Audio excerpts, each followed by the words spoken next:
hanging out with Vice President at Bicknell Race Products. Randy Williamson is with us right now. He is here at the Super Dark Car Series show tonight at K&M. First of all, how have we been? Very good, Doug. Been a little bit of a long winter, and I'm happy to get back out here and see my racing family. And what is your job here today? I mean, what do you actually do here today at a race like this with a lot of your customers in the pit area? Yeah, there is. I mean, I was at Outlaw last night for the Short Track Super Series race, and just going around and see customers because I don't always get a chance to get to every racetrack. So getting out to Outlaw last night for the Short Track Super Series, and then here today for the Super Dirt Series, seeing the customers just walk around, look at the race cars. If they got questions, I'm there to answer them, give them advice, watch how they go into heat races or time trials, and hopefully get them going in the right direction. How is availability and how are things going at the factory at Bicknell right now? It's been a very busy winter. You know, we did over 300 cars so far. We did 331 sold. We've got about probably 6 or 7 in stock right now. Okay. Things kind of tapered down the last, say, month. You know, we got kind of caught up pretty well first part of April there. And, you know, we did get some rainouts that did affect nobody racing. Last weekend was a little bit of a rough week for some of the drivers. We did sell a couple cars this week. Necessity, huh? And a couple clips this week, unfortunately, for guys. I mean, you don't like to see damage. That's why I appreciate sometimes the dry, slippery racetracks that we do get up here up north. That's true. And, of course, Central New York was pushed back a little bit because of the weather, too. So, yes. All right. So if I called Bicknell today and I needed a car, I could get one? Tomorrow morning. Gotcha. Okay. And one of the guys, especially in this part of well, actually more towards Western New York, Ryan Susi, well, he won 2 races last weekend. Ryan's done very well here lately. I mean, even the first week, he did break apart on the left rear of the car, suspension-wise, while he was leading, and I think he would have won that one. And then last weekend, he did win Ransomville, you know. And Merrittville. And then he won Merrittville, too, on Saturday night. Yeah, the reason we're mentioning him specifically is because he's your guy at where's the store on the... Niagara Falls, New York. Right? No, Niagara Falls, New York. Right, Niagara Falls. Yep. Oh, so that's easy to get stuff across. We've got a great group of guys there, like, you know, at the U.S. store. Timmy Jones and Pete own and operate that store there.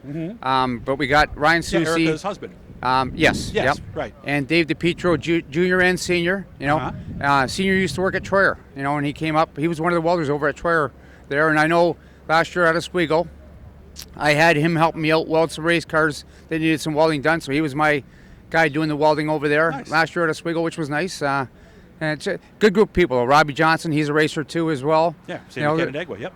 Great people, yeah, for sure. What are the most common things you're hearing right now? What are the most common questions you're getting?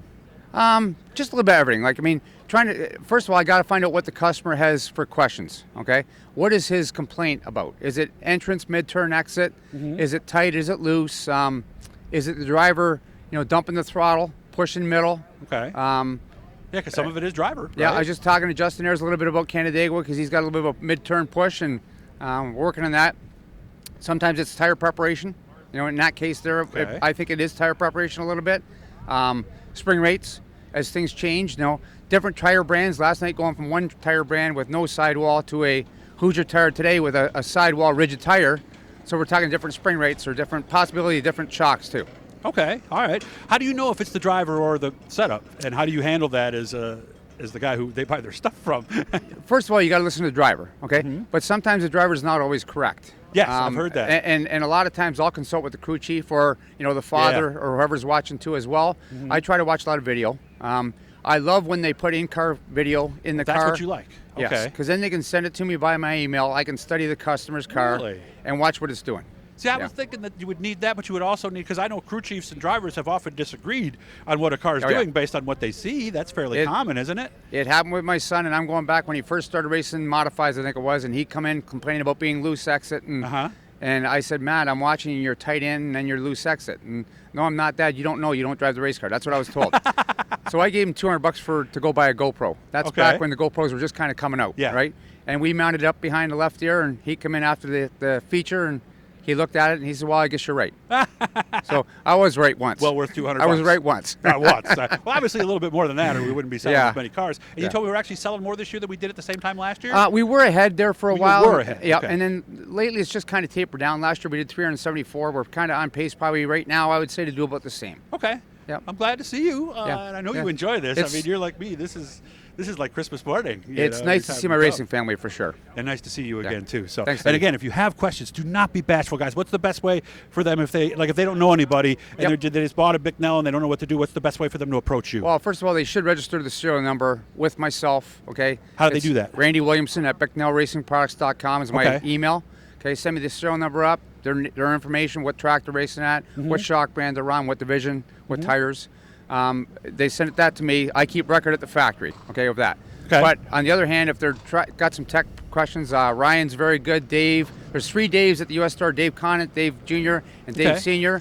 Okay, Timmy Jones is there all the time. They're always good to help too as well. So, and I got Teddy Curvin and Bob Stock back at the factory there to help out as well. Don't be bashful, guys. If you got a consistent handling issue, talk to the people who made the car. You have a fun night, man. Good to see you. Take care. Thanks, bud.